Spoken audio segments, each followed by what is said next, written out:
J'ai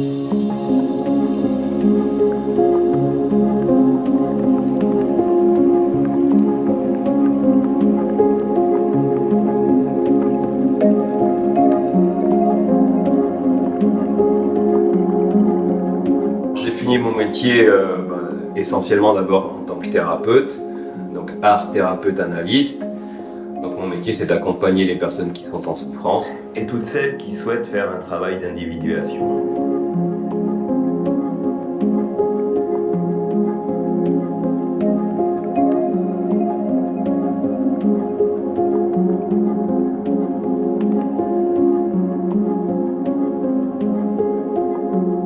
J'utilise donc un outil principal qui est l'art-thérapie analytique et la méditation silencieuse.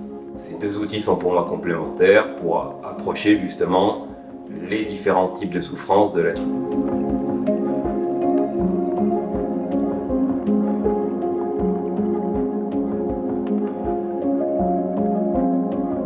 La souffrance, en fait, amène l'être humain à se poser un certain nombre de questions. Et c'est justement très souvent la souffrance qui met l'être humain sur un chemin d'évolution. On pourrait même se demander si l'homme est capable d'évoluer s'il ne souffre pas. Et effectivement, si on regarde nos vies, on a tous traversé des crises qui ont généré de la souffrance. Alors, la crise de l'adolescence, comme on l'appelle, la crise de la quarantaine, ou différentes crises liées à une maladie, à une séparation, à un deuil.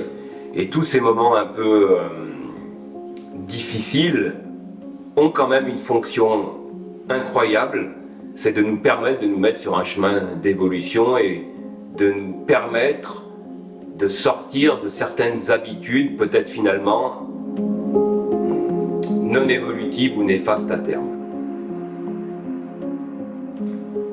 Donc la souffrance, malgré tout ce qu'elle comporte de très difficile et douloureux, on pourrait dire qu'elle a un sens, et un sens certain. Alors pour ma part, je divise la souffrance en deux. On va dire les souffrances existentielles, qui sont différentes pour chacun, et la souffrance essentielle, qui elle est inhérente à l'exister.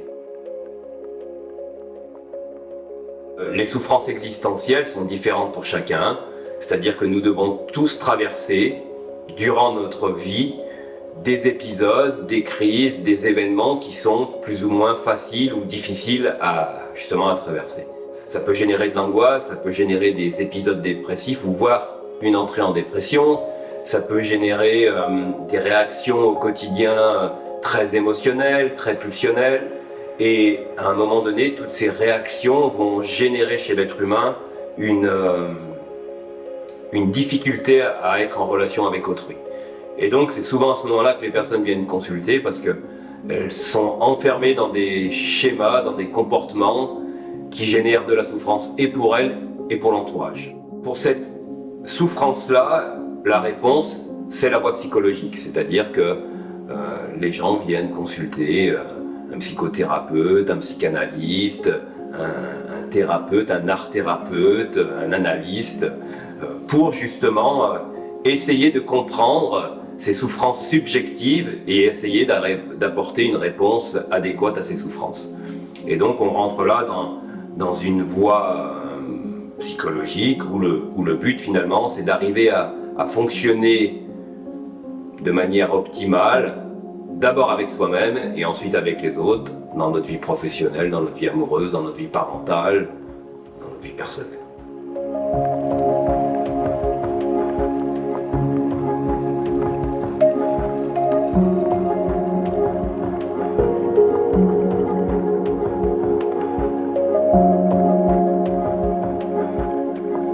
Le fonctionnement de l'être humain est générateur en lui-même de souffrance. Comme l'avait dit Freud il y a plus de 100 ans, l'être humain il est divisé en différents aspects. D'abord, c'est là son grand apport, il a dit que l'être humain n'était pas que conscient et qu'il était aussi inconscient. Et donc il avait une part effectivement totalement inconnue et pourtant active et dynamique en lui. C'est cet inconscient. Et donc ensuite il a démontré plus précisément que l'être humain était structuré, on va dire, autour de trois aspects. on pourrait dire un aspect énergie, que sont nos désirs, nos pulsions, nos besoins. Ça pousse vers la satisfaction, vers ce qu'il appelait le principe de plaisir, c'est-à-dire que nos désirs sont orientés vers le plaisir et la satisfaction. En même temps, on se rend compte que tous nos désirs, tous nos besoins ne peuvent pas être satisfaits ni par la réalité, c'est-à-dire par les situations, par les personnes. Et donc le réel oppose à ces désirs, à ces besoins, un principe de réalité qui génère souvent pour l'être humain de la frustration et donc ensuite une obligation d'apprendre à gérer ces frustrations. Ça, c'est le premier aspect, on va dire, structurel de l'être humain, un rapport entre ses envies, ses désirs et la réalité qui lui dit oui ou qui lui dit non. Le deuxième aspect que Freud a démontré, c'est que l'être humain, le moi humain, est très attaché à l'image, ce qu'on pourrait appeler l'aspect narcissique. Et donc l'être humain va devoir apprendre au fil de son grandir, à construire une image de lui-même, une image un peu particulière, parce qu'en fait, pour construire cette image, il va devoir faire beaucoup de concessions et peut-être étouffer certaines choses de lui-même. Alors, des choses peut-être négatives, qu'on qualifie de négatives, comme ses pulsions, comme ses colères, comme ses... Voilà. Mais aussi des choses positives, comme des aspirations, des talents. Et donc, l'être humain va se conformer à une sorte d'image, une image qu'il va créer pour s'adapter à son environnement et pour développer deux choses essentielles, la sécurité et le rapport affectif et narcissique. Je m'explique. L'être humain, en fait, l'enfant a deux besoins fondamentaux. Il a un besoin de sécurité et il a un besoin d'amour et de reconnaissance. Et donc, l'enfant va tout faire pour obtenir ces deux besoins fondamentaux. Et d'ailleurs, en fonction des carences plus ou moins grandes dans ces deux besoins, beaucoup de choses de son avenir vont se structurer. Donc l'enfant, pour obtenir cet amour, pour obtenir cette reconnaissance, cette valorisation dans le regard de ses parents ou de ceux qui s'occupent de lui, il va devoir apprendre à harmoniser ce qu'il est lui-même dans sa vérité et ce qu'il doit être dans le regard de l'autre, ou ce qu'il imagine être le regard de l'autre. Et donc l'enfant va petit à petit construire une espèce, alors Jung appelait ça la persona, un moi social, une image, et il va tant bien que mal essayer de faire tenir cette image. Mais on se rend compte qu'en voulant tenir cette image, on est obligé de refouler l'aspect contraire de cette image. Et toutes ces forces qu'on refoule, qu'on met dans l'inconscient, à un moment donné, elles poussent pour arriver à une expression. Et donc ça crée un conflit intérieur entre ce que je veux montrer et ce que je suis dans mon entièreté. Ça, c'est le deuxième point qui a été développé. Le troisième point, c'est qu'en plus de tout ça, on a aussi des valeurs morales, des principes, des interdits, des lois qui nous gouvernent, celles qu'on a reçues dans notre enfance via les règles familiales, via les valeurs familiales, via les lois et les valeurs de la société. Et donc, on se rend compte que finalement, notre moi est soumis à une poussée avec nos désirs, nos besoins, un principe de réalité qui nous pousse aussi dans la manifestation de ces désirs, des valeurs morales qui nous disent oui tu peux, non tu peux pas, c'est bien, c'est pas bien, et enfin une image auquel on doit correspondre. On comprend bien que la combinaison, l'addition de toutes ces choses crée à l'intérieur de l'être humain en fait des conflits internes, et ces conflits vont générer ce que Freud nommait de l'angoisse et de la culpabilité. Et donc l'être humain, on pourrait dire, il est structurellement conflictualisé. Et donc le premier travail psychologique, ça va être de remettre de l'ordre à l'intérieur de cette structure interne.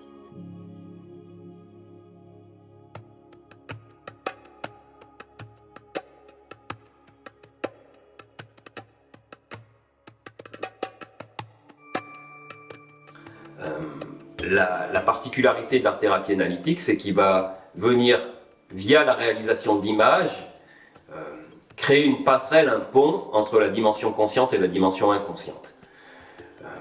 Donc pour ce faire, le but c'est donc de relier deux mondes qui ne communiquent pas, à part peut-être dans le rêve ou dans d'autres domaines comme on l'a dit, les actes manqués, les lapsus, mais c'est très difficile à identifier.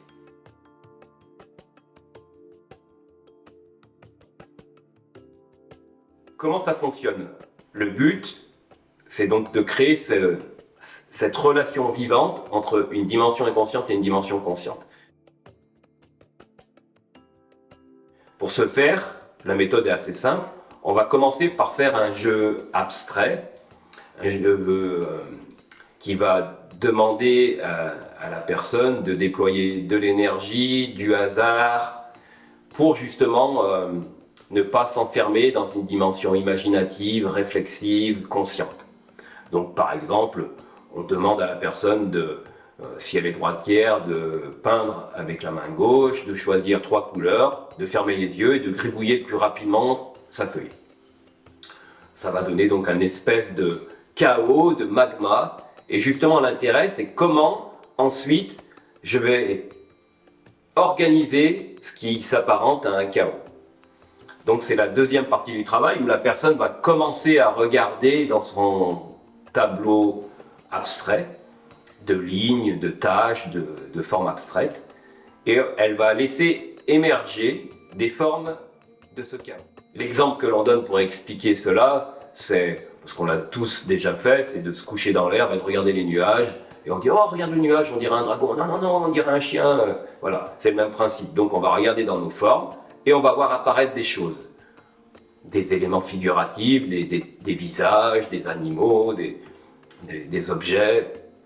Et donc, la personne ensuite va dessiner ce qu'elle voit. Il n'y a pas besoin de savoir dessiner en fait, parce qu'en fait c'est comme si elle voyait dans les formes du tableau, les formes qui apparaissent comme un décalcage en fait, en surimpression. Et donc elle a juste à dessiner ce qu'elle voit.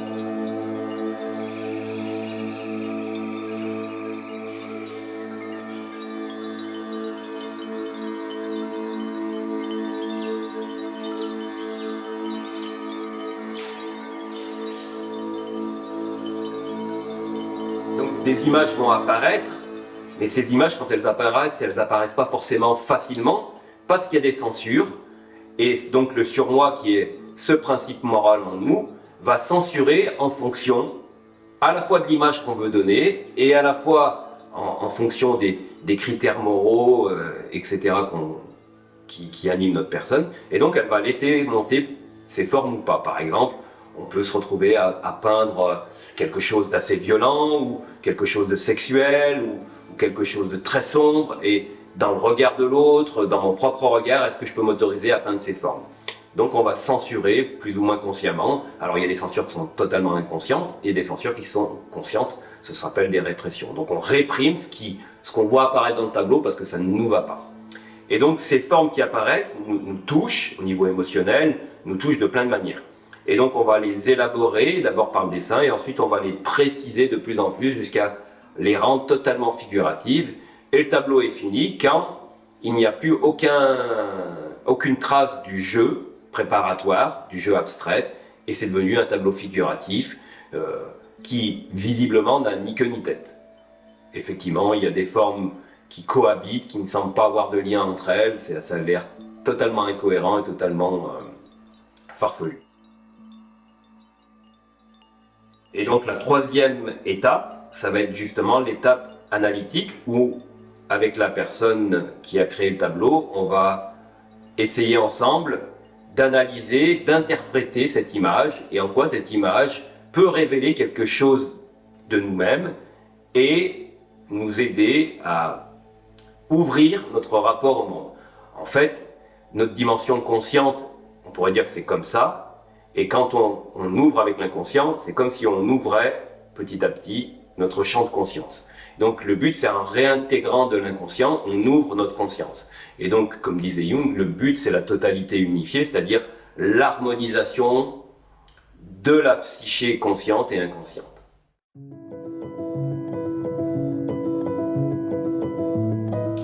pourrait penser que le thérapeute a une analyse objective du tableau, il va la transmettre à la personne qui a peint son tableau. Non, en fait, c'est une analyse éminemment subjective et collectivement subjective. Même si le thérapeute, avec l'expérience, sait décoder certains symboles et poser les questions qui vont permettre de créer du lien et du lien.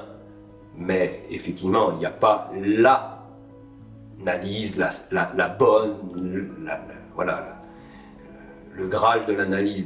C'est surtout quand la personne qui a peint décrit son tableau que le thérapeute va pouvoir voir, à travers ce qui est dit, déjà les grandes directions à questionner. L'art-thérapeute analyste doit être quand même un spécialiste de ces images et donc il doit être capable, lui, de chercher plusieurs interprétations possibles dans la richesse des symboles pour justement poser les questions les plus pertinentes à la personne dans l'instant de la rencontre.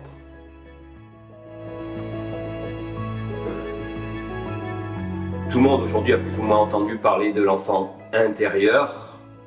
Suite à la vision de mon formateur Gérald Quito, j'ai pris comme lui de diviser l'enfant intérieur en deux choses.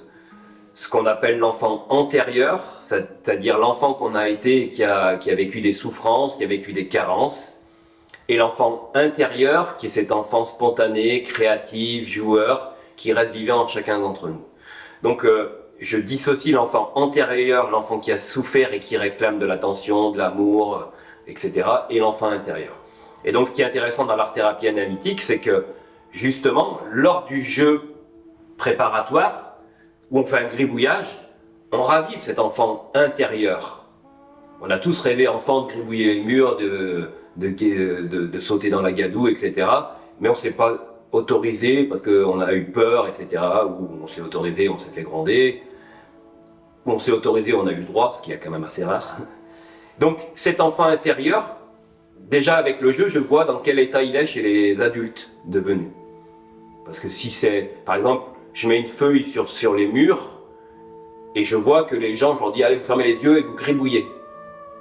Je vois tout de suite ceux qui gribouillent en dépassant pas la feuille. C'est-à-dire ils ne veulent pas aller peindre sur le mur, alors que c'est fait exprès, tout est fait pour ça. Ils vont rester dans des jeux très, très contenus. Et l'enfant antérieur, c'est lui qui va apparaître, parce qu'en fait, dans ce dessin figuratif qui va apparaître, on va se rendre compte qu'il y a beaucoup de choses qui s'apparentent à des formes figuratives très infantiles. Mais c'est aussi, on donne la parole à cet enfant qui a souffert. C'est pour ça que souvent, à part s'il y a vraiment quelque chose de chaotique dans le vécu de la personne au présent, très rapidement, les tableaux en art-thérapie analytique nous renvoient dans le passé et dans les choses qui ont été douloureusement vécues dans le passé. Et donc, cette art-thérapie analytique va nous permettre de créer un dialogue entre cet enfant antérieur, l'adulte qu'on est devenu, et notre enfant intérieur.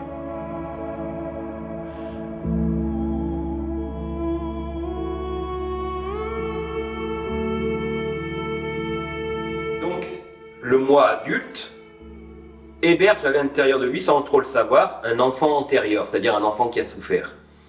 Et beaucoup de choses carencées de cet enfant vont s'exprimer à travers l'adulte qu'on est devenu. Et ce qui va créer des réactions parfois disproportionnées, notamment au niveau émotionnel et pulsionnel, par rapport à la réalité de ce qui est vraiment vécu en tant qu'adulte. Pourquoi? Parce qu'en fait, comme on l'a dit tout à l'heure, on a deux carences fondamentales, le manque de nourriture psychique et affective, en gros l'amour, et le manque de sécurité. Ces deux manques ont créé des carences que Moussa Nabati appelle carences matricielles, carence de la matrice, ce qui a généré un sentiment de délaissement et un vide intérieur. Et en fait, ce vide intérieur, qui en fait n'a jamais été un vide, mais un trop-plein d'émotions désagréables, on va chercher à le combler via des objets extérieurs et en essayant de répondre à nos besoins infantiles à travers nos attitudes d'adultes, ce qui va générer souvent des réactions disproportionnées et inadéquates. Et donc, ce travail en art-thérapie permet de reconnecter cet enfant intérieur et donc de voir où sont ses carences singulières et comment y répondre.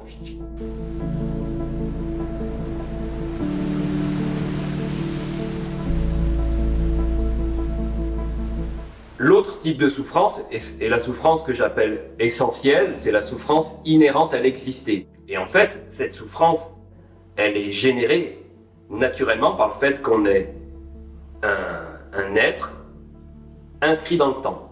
Nous sommes nés et nous mourrons. Nous savons quand nous sommes nés, nous ne savons pas quand nous mourrons. Et entre les deux, dans notre segment de vie, voilà, des choses vont arriver. L'être humain, pour vivre en sécurité, face à ces angoisses, et notamment à cette angoisse de mort, va essayer de contrôler. Le problème, c'est qu'il y a deux mouvements fondamentaux dans la vie, on pourrait dire même deux lois fondamentales. C'est la loi de l'impermanence, du changement incessant, c'est-à-dire que tout change en permanence, ce qui veut dire que l'homme doit s'adapter à des changements, mais qui dit changement dans une direction donnée, pas forcément celle qu'on veut. Et donc, ça veut dire que ça va confronter l'être humain à des moments de perte, alors des moments de gain et de satisfaction, mais aussi à des moments de perte. Comment l'être humain va accepter les pertes de son existence? Perte, un examen, il échoue un examen, perte financière, perte amoureuse, perte de faculté avec le vieillir, on commence à moins voir, on commence à moins entendre, on commence à être moins fort physiquement. Comment l'être humain va gérer ces différents mouvements liés à l'exister? Et donc, en général, le réflexe humain, c'est de se confronter, de rentrer en conflit avec ce mouvement de perte. En fait, on n'accepte pas tout ce qui est de l'ordre de la perte. On veut sans cesse accumuler, additionner des moments agréables, de confort, de bien-être, et on essaye de rejeter au maximum ces moments désagréables. Alors bien sûr, c'est tout à fait naturel et normal. Par contre, si on ne doit pas les chercher, ces moments d'inconfort, quand la vie nous les propose, nous les impose, quelle attitude adopter? Le travail, on va dire, sur la souffrance essentielle, ce que je vais appeler le travail de sagesse ou spirituel, ça va être un travail qui va aborder justement les choses sous cet angle-là. Le travail de sagesse va être un travail de recul sur cet exister, comment aborder l'existence en sachant qu'elle est faite de deux aspects, les aspects qu'on pourrait dire agréables et positifs et les aspects désagréables et négatifs. Et donc comment l'homme va pouvoir se situer par rapport à ce mouvement permanent entre le positif et le négatif à l'intérieur de sa vie, à l'intérieur même de son propre corps, entre ses différents états émotionnels, ses humeurs, etc. Comment l'être humain va harmoniser tout ça. Et donc ça, c'est le travail, on pourrait dire, de sagesse. D'ailleurs, chez les anciens, les philosophes grecs, par exemple, c'était pas du tout un travail intellectuel, c'était un travail, au contraire, pratico-pratique. C'est-à-dire que la sagesse des Grecs, c'était pas un truc où on allait faire bac plus 40 à réfléchir, mais que c'était une réflexion qui amenait une imprégnation de la vie quotidienne. C'est-à-dire que la sagesse, c'est à la fois une réflexion, mais une pratique. Et il me semble hyper important, dans ce travail de l'essentiel, d'avoir une pratique qui va permettre de concrétiser, de ramener à quelque chose de concret, quotidien, répétitif, ce travail de réflexion et ce travail d'approfondissement de cette existence humaine et des difficultés de cette existence humaine. Les orientaux, eux, ont une vision très pragmatique. Les Japonais, par exemple, appellent ça les exercices, s'exercer, avec le tir à l'arc, avec l'aïkido, avec toutes les voies qui finissent par do, judo, kendo, voilà. Parce qu'en fait, ils vont permettre à l'être humain de s'exercer dans quelque chose de simple et de répétitif jusqu'à que on puisse toucher une autre réalité de l'être humain. Jusque-là, dans la psychologie, on a parlé du moi, alors comme j'ai dit un peu tout à l'heure, le surmoi, l'aspect pulsionnel, Freud appelait ça le ça, donc le moi, le ça, le surmoi, je vous ai parlé de la persona, toutes ces différentes composantes du psychisme. Mais il y a aussi un autre niveau de réalité qu'on peut rencontrer. D'ailleurs, Jung appelait ça les expériences du lumineux, c'est-à-dire des expériences où on sent qu'on est en contact avec une autre réalité. Alors ça peut être en regardant un paysage, ça peut être en peignant, en écoutant de la musique, en faisant l'amour. Enfin, voilà, à un moment donné où il y a quelque chose où on se sent transparent à une autre réalité. Et notre moi, en fait, s'efface, notre ego s'efface, et on sent qu'on est en contact avec quelque chose de bien plus profond en nous et de bien plus apaisant.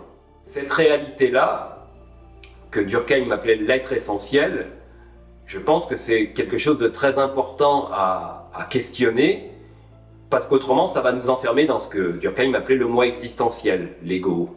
Et donc, soit on est enfermé dans notre moi existentiel qui est circonscrit entre la naissance et la mort, avec toutes les angoisses qui peuvent être générées à ça, et donc on pourrait dire qu'il est enfermé dans son horizontalité, soit dans chaque instant, on peut être connecté avec quelque chose de différent, d'essentiel, que Durkheim appelait l'être essentiel, et qui nous connecte à une verticalité.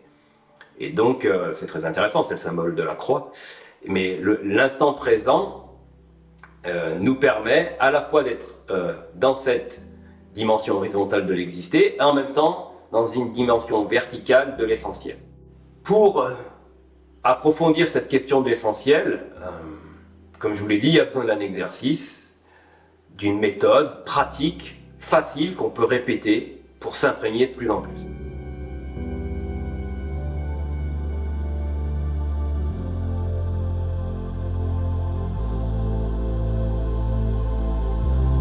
J'ai rencontré la méditation il y a bientôt 30 ans au Dojo Zen de Lyon. Donc je me suis initié à la méditation bouddhiste zen en suivant notamment Maître Kosen Thibaut pendant une quinzaine d'années. Je me suis aussi initié à la méditation de pleine conscience de Jon Kabat-Zinn. Et j'ai pu faire l'expérience donc de deux méditations qui ont des similitudes, mais en même temps qui ont des différences. Et c'est vrai qu'il y a deux visions de la méditation. Il y a une vision qu'on va appeler utilitariste, qui va servir à notre moi existentiel, à notre ego humain, qui va nous servir à être moins stressé, à être plus calme. Et la méditation silencieuse, ou le zazen des bouddhistes, est une méditation d'une autre nature, puisqu'il est enseigné que dans cette méditation, on ne cherche rien à obtenir, et un maître zen disait même zazen ne sert à rien. Et cette vision non utilitariste nous rapproche de l'essentiel, de l'être essentiel dont on a parlé tout à l'heure. La méditation silencieuse permet la rencontre avec l'être silencieux qui vit au fond de chacun d'entre nous. Cette méditation ne cherche plus à obtenir quoi que ce soit, mais c'est une méditation permettant la rencontre avec l'être essentiel. Je vais vous présenter la méditation silencieuse telle que je la propose, qui est dans l'essentiel la méditation telle qu'elle est enseignée dans le zen, et elle s'appelle donc zazen. Il y a 3 points à respecter pour la méditation silencieuse, que sont la posture du corps, la respiration et l'attitude de la conscience. Pour la posture, on a besoin d'un coussin traditionnel qui s'appelle le zafu. Je vous le montre là. Donc le zafu va nous servir à élever notre bassin par rapport au sol. Ensuite, on prend une jambe, on l'amène contre le sol en laissant bien tomber le genou. Et ensuite, en fonction de notre souplesse, on va monter sur la cuisse. L'important, c'est d'avoir un trépied avec les 2 genoux qui touchent le sol et le périnée qui appuie sur le zafu. Alors, selon la souplesse, on peut descendre la jambe plus bas, voire la mettre à côté. L'important, vraiment, c'est d'avoir la stabilité des 3 points qui touchent le sol. Donc, les 2 genoux plus le périnée. Ensuite, on va s'étirer, essayer de grandir le maximum. On dit pousser le ciel avec la tête. On prend sa main gauche, qu'on pose dans sa main droite. Et on forme un ovale. Les pouces sont horizontaux. Alors, je conseille de prendre un petit linge qu'on pose sur le haut des cuisses pour poser ses mains, pour pouvoir vraiment ensuite relâcher ses épaules, pour qu'il n'y ait aucune tension dans les bras. Donc on s'étire, on rentre le menton, on étire la nuque, On relâche bien ses épaules. On place ses mains comme je vous l'ai indiqué. Et on pose le regard à 1 mètre devant soi. Voilà la posture. Maintenant, le but de la méditation, c'est de maintenir cette posture avec un double mouvement, un mouvement d'élancement vers le haut, très tonique, très dynamique, et un mouvement de relâchement vers le bas. On relâche les épaules, on relâche les coudes, on laisse bien les mains reposer sur le haut des cuisses, on relâche ses jambes, on relâche son ventre. Donc, on va veiller à équilibrer un double mouvement, tonicité et relâchement.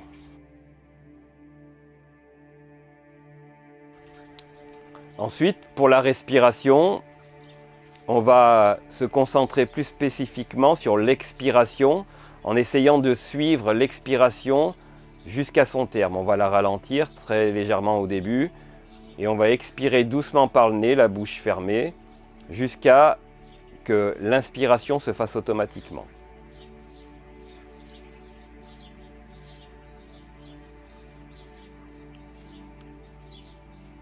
Ensuite, on va laisser le corps inspirer et expirer à son rythme en le laissant être naturellement.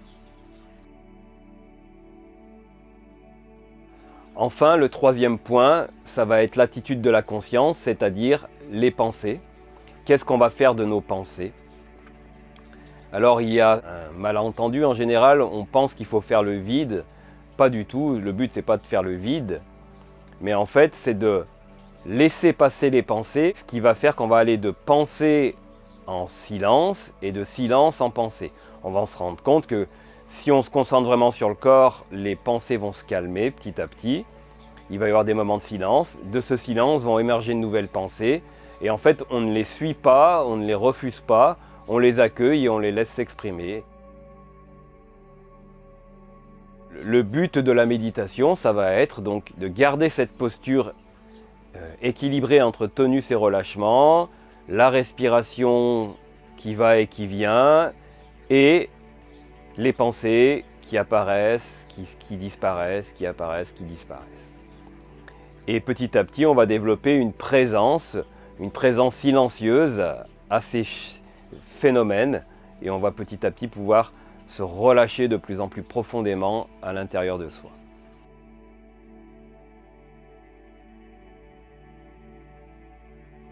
On pourrait dire que la méditation, c'est la transparence de l'ego, du moi existentiel, pour laisser l'être prendre de plus en plus de place à l'intérieur de nous-mêmes. Et donc, ça va nous amener à une suite, et la suite, ça va être dans la vie quotidienne. C'est-à-dire que cette méditation, cet exercice, comme le disent les Japonais, où on apprend à être de plus en plus présent à soi-même, à ralentir les gestes, à avoir une conscience différente.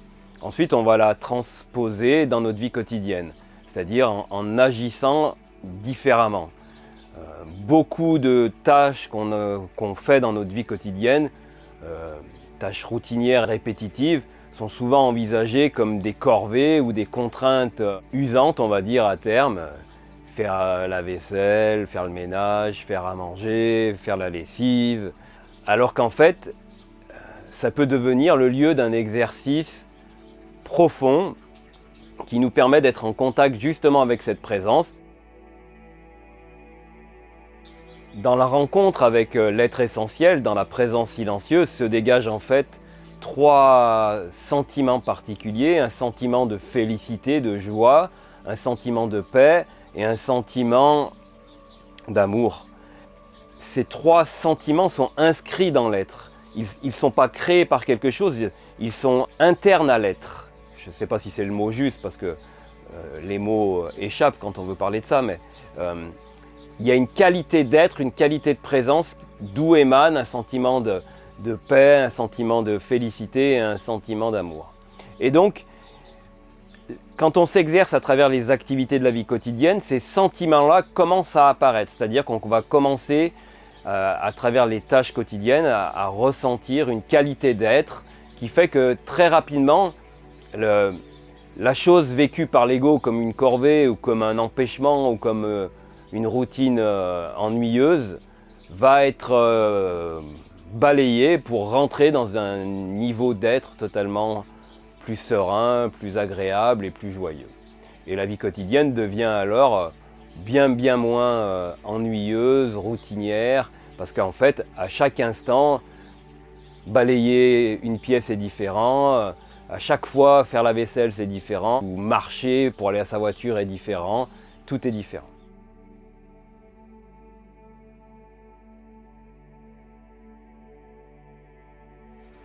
Pour conclure, comme nous avons pu le voir dans cette vidéo, le travail psychologique nous permet d'apaiser le passé, de retourner dans nos blessures et de cicatriser ces blessures, notamment celles de l'enfant antérieur. Le travail psychologique nous permet également de trouver un équilibre entre nos désirs, la réalité, nos principes moraux, notre image. Tout cela afin de fonctionner de manière plus équilibrée dans notre vie quotidienne. Le travail spirituel, le travail de sagesse, lui a une vocation différente, puisqu'il est là pour nous relier directement à l'être, à la partie la plus profonde de chacun d'entre nous, à cette partie, on pourrait même dire universelle de l'être, qui fait que ensuite on va pouvoir vivre cette même vie quotidienne sur un niveau de conscience différent. Ça va nous permettre d'être bien plus spontané parce qu'on va commencer à faire confiance à ce que l'on sent à l'intérieur de nous, à ce que l'on ressent à l'intérieur de nous.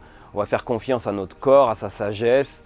On va se relier à un principe vivant, dynamique, créatif qui est inscrit au centre de chacun. Ces deux travaux sont complémentaires, même si, effectivement, à un moment donné, le travail de sagesse va favoriser la nécessité d'une transparence de l'ego pour que l'être s'exprime et se réalise. Donc, effectivement, au début, il va s'agir de guérir l'ego de tout ce qu'il a vécu de douloureux, les blessures du passé, les traumatismes. Et ensuite, le travail de sagesse, ça va être petit à petit d'effacer cet ego, de le rendre de plus en plus transparent pour pouvoir traverser sa vie à partir d'un autre niveau d'être, justement l'être essentiel.